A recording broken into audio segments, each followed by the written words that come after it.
The forgotten sisters who pioneered the historic novel. The Porter sisters ruled Britain's literary scene until one of their childhood friends, Sir Walter Scott, trumped them at their own game. Let's dive into the lives of Jane and Maria Porter. If one were to pinpoint the precise moment the Porter sisters experienced the pinnacle of literary fame, it would probably be the year 1814. By then, Jane and Anna Maria, or Maria Porter, were in their late 30s and living together outside London. They'd published 17 books, including several international bestsellers, and gained reputations as two very different paragons of feminine talent. Jane's looks and personality proved a tall, dark, serious contrast to Maria's, as light, bright, and sparkling. With no more than a charity school education, the sisters grew up nurturing each other's ambitions as their father died in their youth, editing each other's writing and turning themselves into household names. Jane was born in Durham, England, in January 1776, the third of 5 children of the Irishman William Porter, who served as British Army surgeon for 23 years, and Jane Blenkinsop Porter of Durham. Tall and beautiful as she grew up, young Jane Porter's grave air earned her the nickname La Penserosa after John Milton's poem Il Penseroso. After her father's death, Jane's family moved to Edinburgh, where she studied at a charity school under the schoolmaster George Fulton. Her family was acquainted with Sir Walter Scott. After stints in Durham and Ireland, the Porter family moved to London in the 1790s, where the sisters entered a circle of famous and future famous female actors, artists, and literary women, including Elizabeth Inchbald, Anna Letitia Barbald, Hannah More, Elizabeth Hamilton, Selina Davenport, Elizabeth Benger, and Mrs. Champion de Crespigny. Porter's siblings also achieved fame. Her sister, Anna Maria, was likewise a novelist. Her younger brother, Sir Robert Kerr Porter, became a noted painter. Sir Porter, born in 1777, dying in 1842, was an artist, author, diplomat, and traveler. Known today for his accounts of his travels in Russia, Spain, Portugal, and Persia, he was one of the earliest panorama painters in Britain. He was appointed historical painter to Tsar Alexander I of Russia and served as British consul in Venezuela. You can learn more about the Romanovs of Russia in their videos on this channel. The Porter's father died in 1779, and the following year Mrs. Porter took her son Robert to Edinburgh, although he attended Durham School. He decided he wanted to become a painter of battle scenes, perhaps inspired by the American Revolutionary War, and in 1790 his mother took him to see Benjamin West, who thought enough of his sketches to procure him admission as a student at the Royal Academy. Jane Blenkinsop Porter was left with 3 sons, 2 daughters, and less than £40 after her husband died, or, as one distant family member expressed it, she found herself without friends, without money, and without the smallest ray of hope. But in 1792 Robert received a silver palette from the Society of Arts for a drawing entitled The Witch of Endor. In 1793, at the age of 16, he was commissioned to paint an altarpiece for Shoreditch Church. In 1794, he painted Christ allaying the storm for the Roman Catholic chapel at Portsea, Portsmouth, and in 1798, St. John preaching for St. John's College, Cambridge. In 1800 he obtained work as a scene painter at the Lyceum Theatre, and in the same year caused a sensation when his storming of Seringapatam, a panorama 120 feet long, carried round 3/4 of a circle, was exhibited at the Lyceum. It was painted, according to Jane, in 6 weeks. Here we see Jane Porter realizing the importance of cataloging her brother's work, in a semi-contrast to the later Brontës siblings, who you can learn about on this channel. Other successful works in the same format were Porter's Battle of Lodi of 1803, also exhibited at the Lyceum, and the defeat of the French at the Devil's Bridge, Mont Saint-Gothard by Suwarrow in 1804. Porter's ability to paint Napoleonic battles led to his popularity, and soon he was painting King George III inspecting volunteers. He also showed several pictures at the Royal Academy, including the death of Sir Philip Sidney in 1792, which had been a subject of Benjamin West's, indicating a possible mentor-mentee relationship. The defeat of King Stephen at the Battle of Lincoln in 1793 and the Battle of Northampton in 1796 were displayed. In 1804, Porter was appointed historical painter to Tsar Alexander I of Russia. In St. Petersburg, he was employed upon some vast historical paintings for the Admiralty Hall. During his residence in the city, he won the affections of a Russian princess, Mary, the daughter of Prince Theodore von Sherbatov, but complications connected with their romance necessitated his leaving Russia. He then traveled to Finland and Sweden, where he was knighted by King Gustav IV Adolf in 1806. He then visited several German courts, and in 1807 was created a knight of St. Joachim of Württemberg, which I believe is a Catholic order. While in Sweden, Porter befriended General Sir John Moore, whom he accompanied to Spain. He was with this military expedition throughout and present at the Battle of Corunna and the death of the general, and made many sketches of the campaign. In the meantime, his traveling sketches in Russia and Sweden during the years 1805 through 1808 appeared in 1809, elaborately illustrated by the author. It was soon followed by letters from Portugal and Spain, written during the march of the troops under Sir John Moore.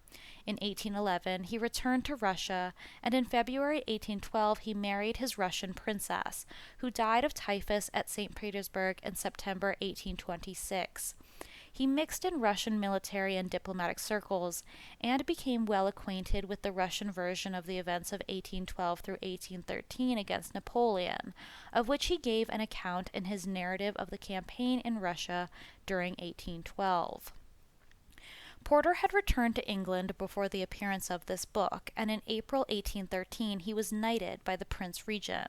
He was soon abroad again, and in August 1817 he left from St. Petersburg on a long journey which took him through the Caucasus to Tehran in Persia, now Iran, and then southwards towards Isfahan to the site of the ancient Persepolis, where at Shiraz he returned to Isfahan and proceeded to Baghdad, and then, following the route of Xenophon's Catabasis, to Scutari.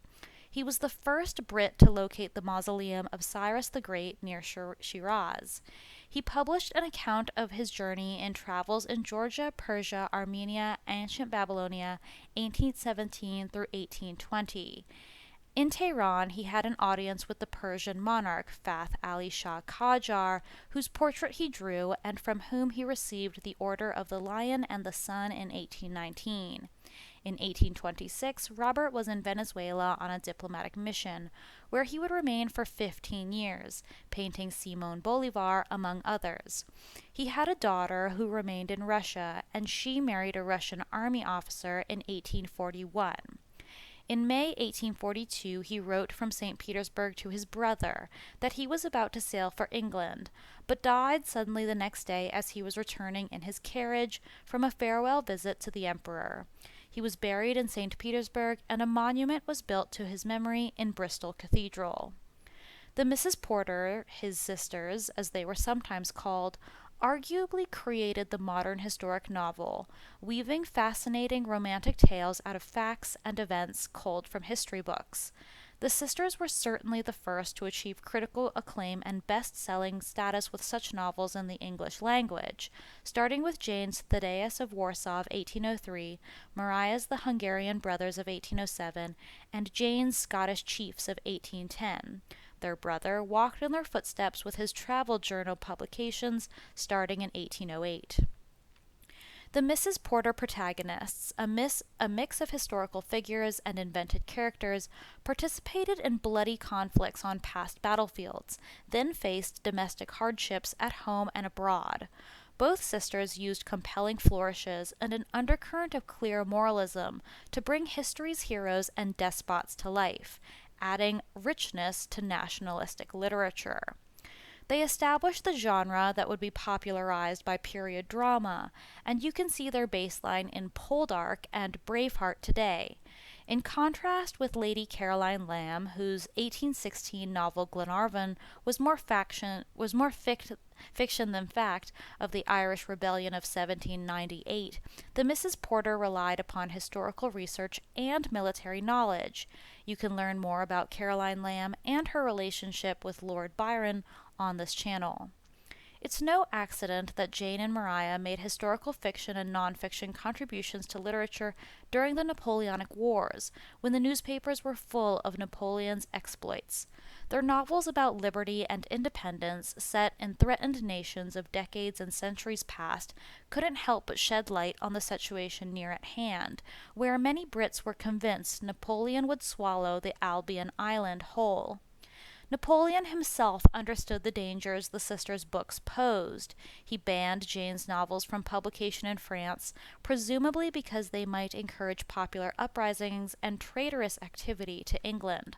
The narrator of Thaddeus of Warsaw describes the hero's thinking as purely independent. He well knew the difference between a defender of his own country and the invader of another's.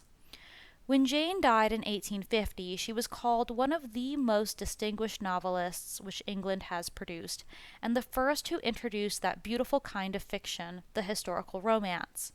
The Porter sisters' careers ended just as the Brontë sisters were getting started in the early Victorian period, and over the next century, as the Brontës became literary history's most visible sisters, the Porters were gradually and then almost entirely forgotten. Why? Anna Maria Porter was born in 1778, the younger sister to Jane. Throughout her life, Anna Maria was known as Maria. Maria, being fair-haired, pretty, and outgoing, was nicknamed L'Allegra. At the age of 14, she published her first book, Artless Tales. She was in London by the 1790s, publishing verse in the Universal magazine.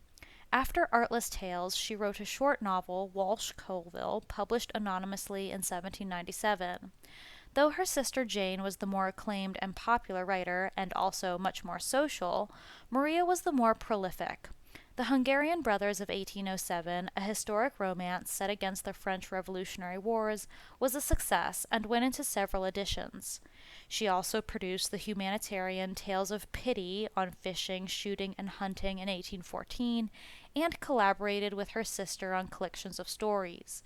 She was one of the era's most published and respected fiction writers, with many of her works translated into French, but she also published poems and short stories, and had an opera produced, 1802's The Runaways. The sisters collaborated on a play, Switzerland, perhaps taking cues from their brothers' Lyceum theater contacts, but it had only one failed performance in February 1819.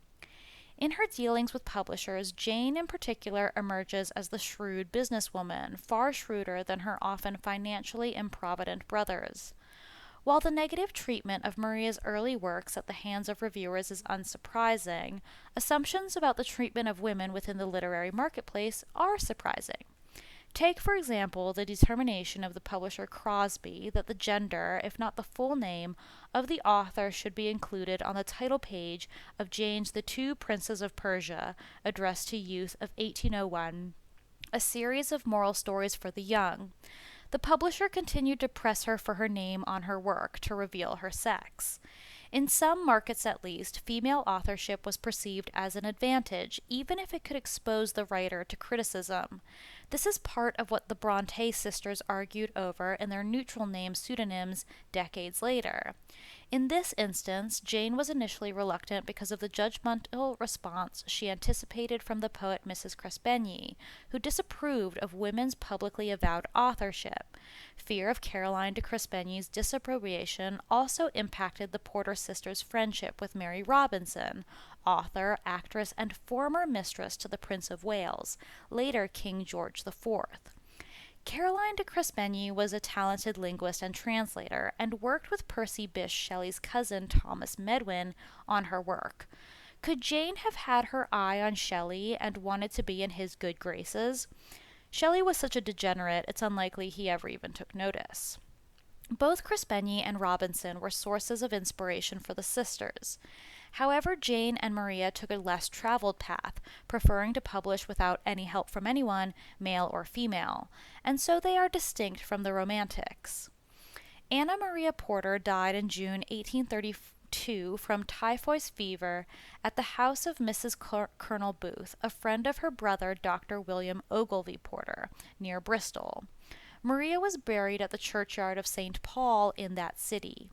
Dr. Porter was a naval surgeon who, after his retirement, practiced over 40 years in Bristol and died in that city in August 1850, age 76. The remaining brother was Colonel John Porter, who died in the Isle of Man at the age of 38 in 1810. With all of this activity, it is surprising that the sisters never managed to purchase their own home. According to the British Dictionary of National Biography, Walter Scott was a frequent visitor at the Porters' childhood house, and he and a poor woman of unusual intelligence named Lucky Forbes delighted them with fairy tales or stories of the Scottish borders.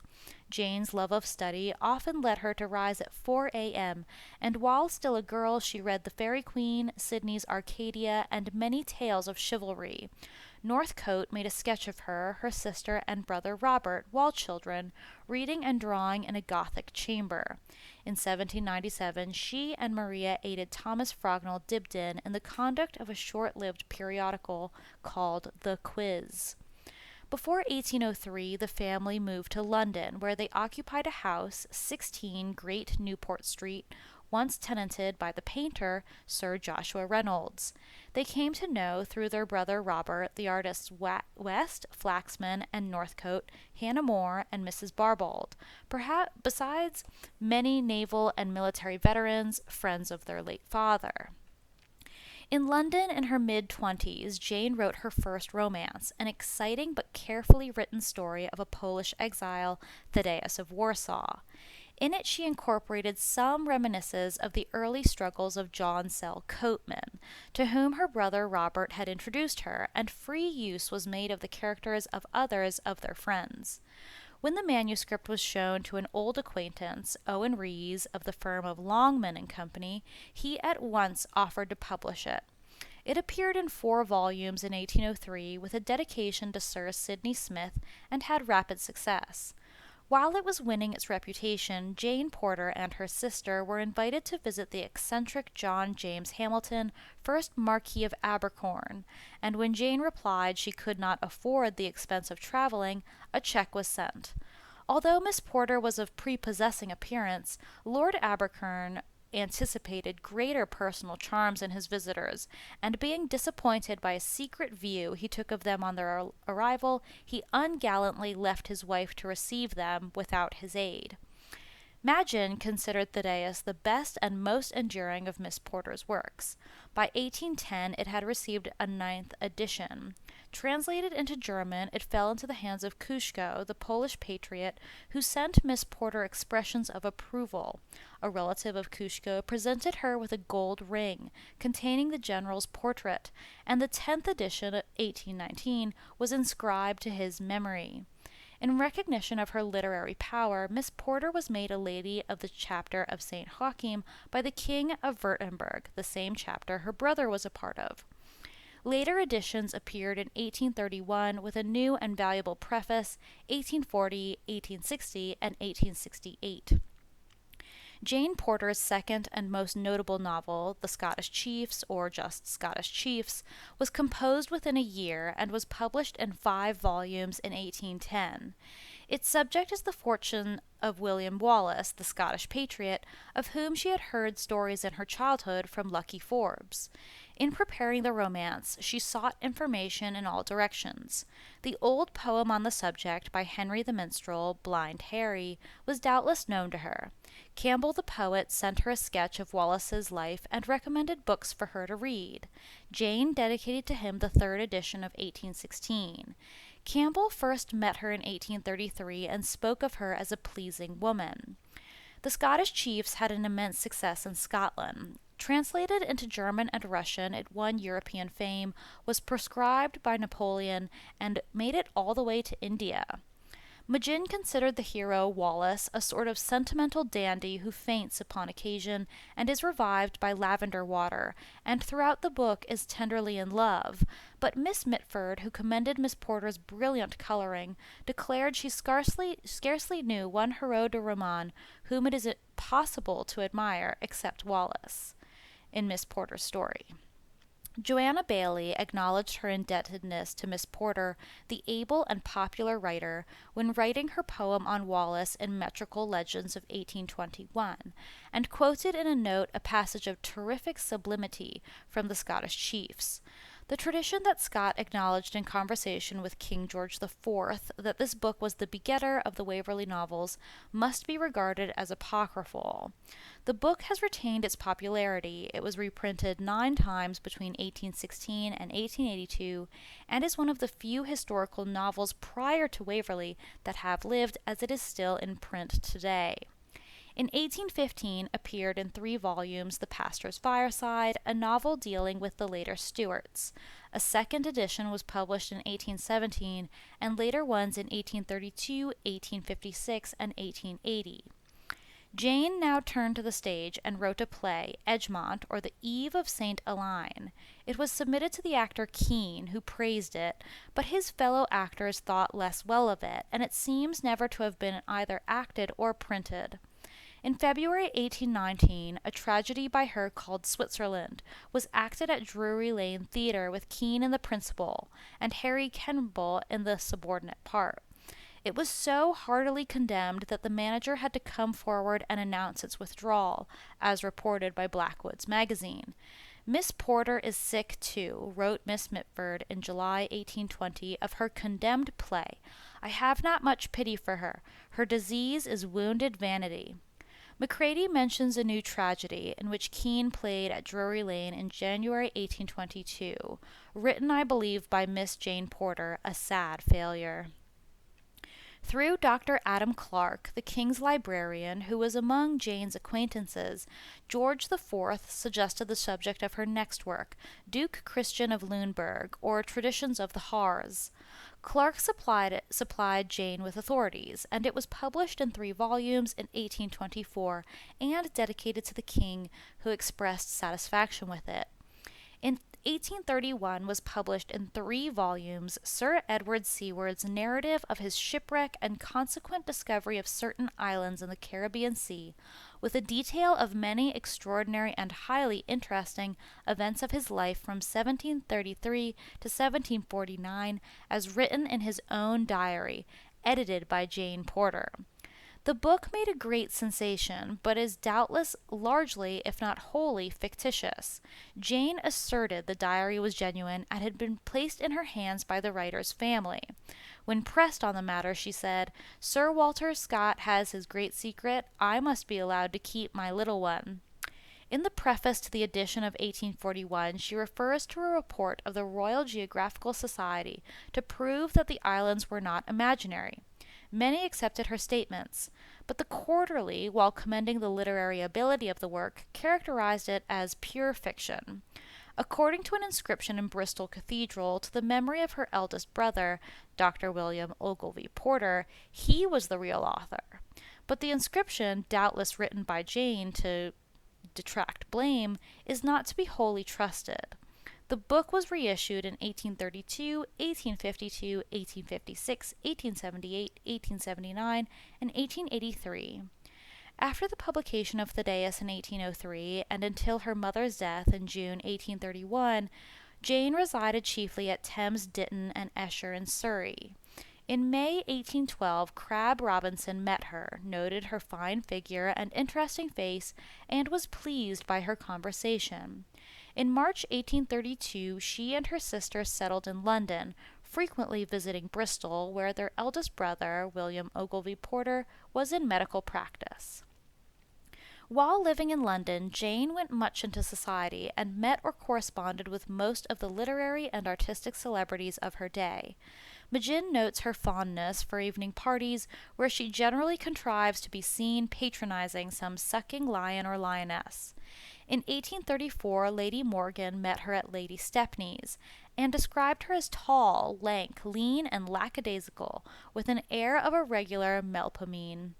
In the same year, N.P. Willis visited Kenilworth in Miss Porter's company, and wrote to Miss Mitford of her tall and striking figure, her noble face, still possessing the remains of uncommon beauty.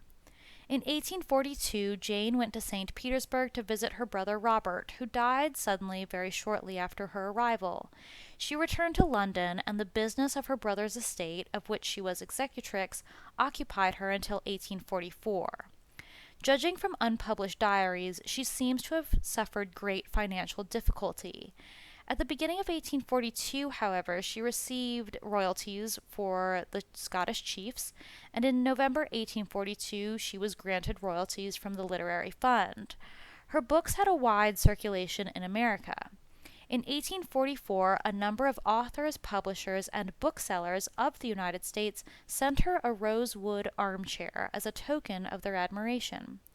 She retained her intellectual faculties and serene disposition, and died in May 1850 at the house of her eldest brother, Dr. Porter, in Portland Square, Bristol, right across from the church. In the cathedral is a tablet to her memory and to that of her brothers and sister. Jane Porter, like her sister, regarded her work very seriously, and believed the exercise of her literary gifts to be a religious duty. Indeed, she has been painted wearing a religious habit. She was of somewhat somber temperament, and S.C. Hall called her El Penseroso. She was generally admitted to be very handsome. Miss Mitford considered her the only literary lady she had seen who was not fit for a scarecrow.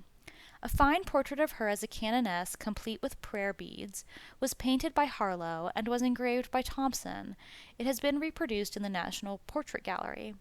Another portrait by the same painter and the same engraver appears in Burke's Portrait Gallery of Distinguished Females. Benjamin West painted her as Jephthah's daughter in a picture that was at Frogmore in the hands of the royal family as of 1834. Maclise drew her in an outline for Fraser's magazine, and she there appears among Regina's maids of honor, stirring a cup of coffee. Dibdin mentions a portrait by Kersley in an altarpiece presented by R.K. Porter to St. John's College, Cambridge. Jane was painted as Faith by her brother. Besides the works noticed, Jane published Sketch of the Campaign of Count A. Suwarrow-Raminski and a preface to Young Hearts by a Recluse of 1834. She also took part with her sister in Tales Round a Winter Hearth of 1826 and The Field of 40 Footsteps of 1828, and contributed to the Gentleman's Magazine, Mr. S. C. Hall's Amulet, and other periodicals. Several unpublished works by both the sisters were sold in 1852 and cannot now be traced. Back in 1814, no one could have predicted that the prolific Porter sisters' fame was about to begin its slow fade to black. Maria's the Recluse of Norway was one of the most memorable of the 65 novels published in Britain that year, alongside titles by such popular novelists as Frances Burney and Maria Edgeworth. It's possible the Porter sisters didn't understand they were witnessing a literary turning point. The two novels that would become 1814's most enduring works were by authors then either unknown or underappreciated. One was Jane Austen, whose third novel, 1814's Mansfield Park, failed to attract reviews and sold poorly. You can learn more about Austen and her mystery lover on this channel. Mansfield Park's fame came much later.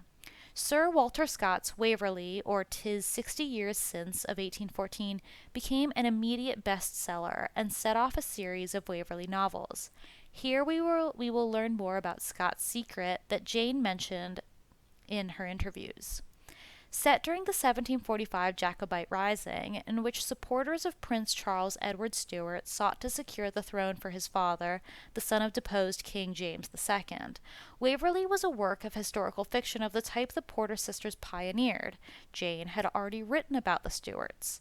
Waverley's mysterious author came to be called the Great Unknown. From the first, however, many readers, including Jane Austen, correctly guessed it was by renowned Scottish poet Sir Walter Scott. The Porter sisters weren't so sure. Austen even complained privately and jokingly about Scott's entry into the world of novel writing, which she considered her territory. Austen's tight plot lines, subtle dialogue, and romance in individualistic novels was in contrast to Scott's 48 volumes dedicated to one story. As she wrote to her niece, Anna, Walter Scott has no business to write novels, especially good ones. It is not fair. He has fame and profit enough as a poet and should not be taking the bread out of other people's mouths. I do not like him and do not mean to like Waverley if I can help it, but I fear I must. In Scotland, Waverley Station and Waverley Bridge in Edinburgh were named after the Waverley novels.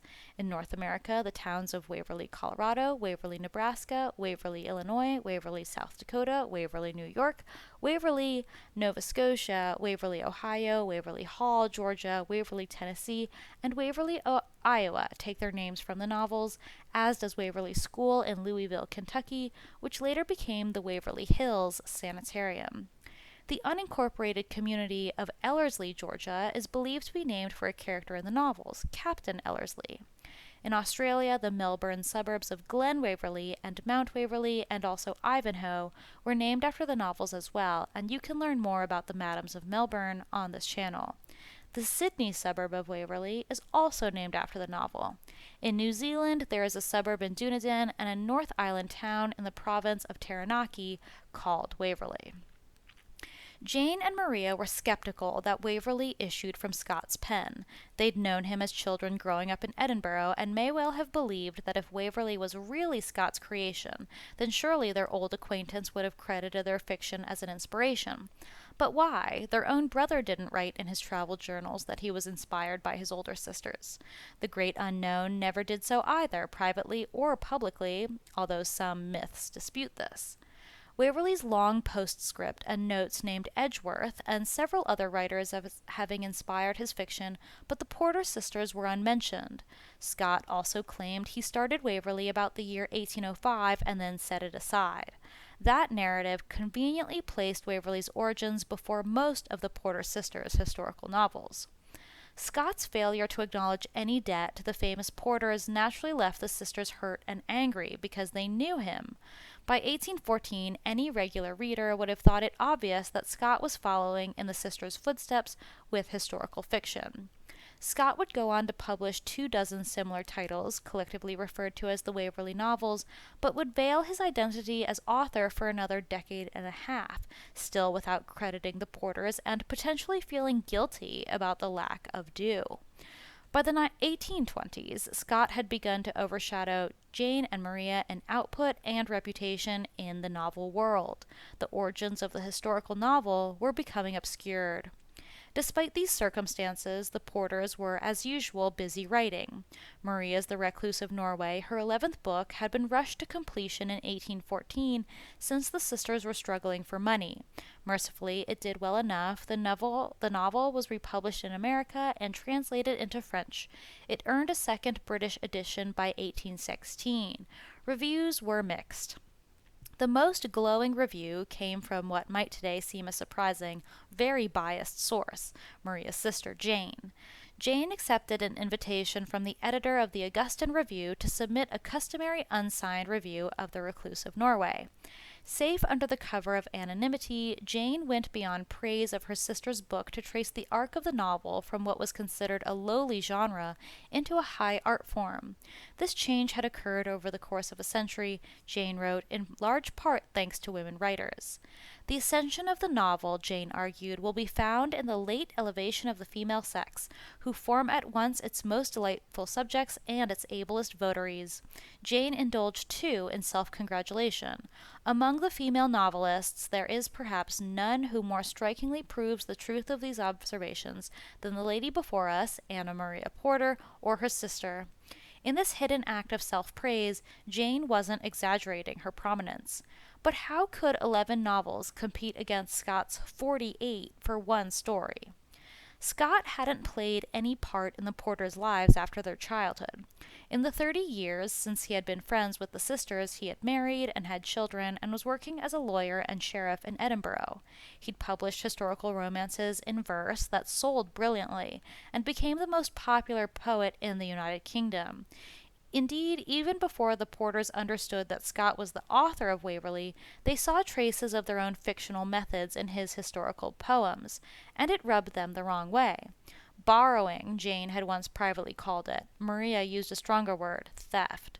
One of Scott's poems, The Vision of Don Roderick of 1811, parlayed the same historical material about conflicts in Portugal that Maria used in her novel Don Sebastian of 1809. Another of Scott's poems, Lord of the Isles of 1815, seemed to pick up where Jane's Scottish chiefs had left off. The Scottish chiefs highlighted the swashbuckling life of Scottish hero William Wallace, who would be played by Mel Gibson in Braveheart. The debate as to how much the Porter sisters owned these historical figures has been highlighted by author Devoney, whose book is quoted here. By April 1815, Jane had become privately irate. She complained to her sister that Scott and Robert Southey, then the poet laureate of Great Britain, were doing for verse what the sisters had done for fiction. Each man seemed to be lifting his characters from their novels, commenting on current events through historical material, and enlivening it all with domestic romance. It is monstrous how these poets play the vampire with our works, Jane wrote to Maria. Some time or other I think I shall be provoked to give the public the real genealogy of these matters. The circumstances that provoked Jane's ire in the spring of 1815 have been hidden away for almost 200 years, in the sisters' thousands of still unpublished private letters. A handful of scholars have tried to piece together what exactly happened, using the sisters' massive correspondence, much of which is now housed in libraries in California, Kansas, and New York. It's clear that Jane's anger arose because 2 weeks earlier she'd been reunited with Scott for the first time since their youth. After hearing that her old friend was staying in London, she sought him out. The idea of renewing their acquaintance must have seemed obvious, at least to Jane. He was a famous poet, she was a famous novelist. Their families had once known each other. Jane had royal connections via her brother in England, Persia, Russia, Germany, and Finland. She had a lot of power to yield, but she held back. I knew him instantly at the door he was coming out of, Jane wrote to her sister in April 1815. His picture, but more the face, as I had remembered it in Scotland, assured me it was him. He kindly expressed much pleasure in seeing me. I was in Mrs. Patterson's carriage, and tomorrow I call on his wife. That week, Jane visited the Scotts more than once. She found Mrs. Lady Scott pleasing and animated. She liked Scott too, although she thought he lacked a degree of grace and frankness. In short, Jane wrote, he looks like a man who could play the literary part he has done to me. Maria hoped Scott would make things right. She replied, I doubt not, now he has seen you, he will repent his literary sins against you. Borrowing, theft, or vampirism, these were the literary parts that Jane believed Scott played, and Maria clearly considered them sins. The sisters may have hoped Scott would express a debt of gratitude for the inspirations he'd found in their novels. After all, fraud and treachery are two of the deepest circles of hell, according to Dante's Divine Comedy. Even a private compliment or two would likely have sufficed as some penance, but a public acknowledgment would have been more welcome and more powerful. The Porter sisters weren't unrealistic. They knew the literary marketplace thrived on imitation and recycling. Even today, the United Kingdom has no copyright registry. It didn't seem to bother them unduly as long as author borrowers made gracious acknowledgments and the imitations didn't hamper their own reputations. But in the end, no such acknowledgment came from Scott, and the sisters' reputations suffered materially as a result. Jane was later told by the physician Sir Andrew Halliday that Scott, when put on the spot, admitted Jane's role in inspiring Waverley. It reportedly happened in a conversation before George IV, no less. But Scott never went on the record to give the sisters the credit that could have secured their enduring place in literary history and sold many more copies of their books. Eventually, Jane took her case to the public, but not until more than 12 years after Waverley's publication passed. She first detailed her complaint in 1827 under the initials J.P. in a short story titled Nobody's Journal. Writing in character as Nobody, a credit to the power anonymous writing can have, Jane sarcastically argued that nobody had published historical fiction before Scott. In 1831, she dropped the cloak of anonymity and signed an essay asserting, in her own voice, that Scott did me the honor to adopt the style or class of novel of which Thaddeus of Warsaw was the first. Her claim prompted sexist cruelty and outright ridicule as the literary elite lined up behind Scott. One of Scott's camp mocked her in the pages of the Aberdeen magazine, writing, "Let us hope that the world will now do justice to you, that Sir Walter Scott will be deprived of his laurels, while Miss Jane Porter will float down to posterity when Homer, Shakespeare, Scott are all buried in dusky oblivion." The following year, Jane buried her beloved sister Maria, who died in June 1832. 3 months later, Scott died too, deep in debt. His supporters began a fundraising campaign to preserve Abbotsford, his grand estate, with its extensive library and large collection of antiquities for the good of the Scottish nation. Jane, broke, homeless, and staying in friends' spare bedrooms, was asked to contribute. Although she had practically nothing, she scraped together £5 so as not to appear stingy to the powerful men who had asked her to give and blasted her in the press so recently. She arranged for her publisher to sign the public donation book on her behalf without naming the amount, saying the contribution was a small tribute to his memory from the Porters, the friends of his youth. In the 1840s, in Jane's old age, Scott's admirers built a remarkable tower to memorialize him in Edinburgh. It still stands as one of the world's largest literary monuments and was recently saved from a stupid woke plaque that would have been pasted on its front. After Jane died in 1850, never having owned a home of her own, her family's private papers were sold at auction for a pittance and squirreled away by manuscript hoarders. From the 1950s to the 1970s, the manuscript hoarder's heirs returned his massive collection bit by bit to the auction houses, including the Porter papers. Jane and Maria's fascinating letters and the secrets they contain came to be divided among dozens of libraries worldwide. Most ended up in the United States, which is in some ways fitting because Jane's novels sold at least 1 million copies in America before her death. That transatlantic export of the Porters' unpublished papers may also explain why their first full-length biography, Sister Novelists, the trailblazing Porter sisters who paved the way for Austen and the Brontës, was published in the United States by an American in 2022. The lives and careers of these wrongly forgotten sister novelists has been freshly reconstructed from the archives 2 centuries after their fall from fame. Once again, the public will have the chance to restore the Porter sisters the literary credit they enjoyed, however briefly, and which has long been their due. Why do you think the Porter sisters have been forgotten?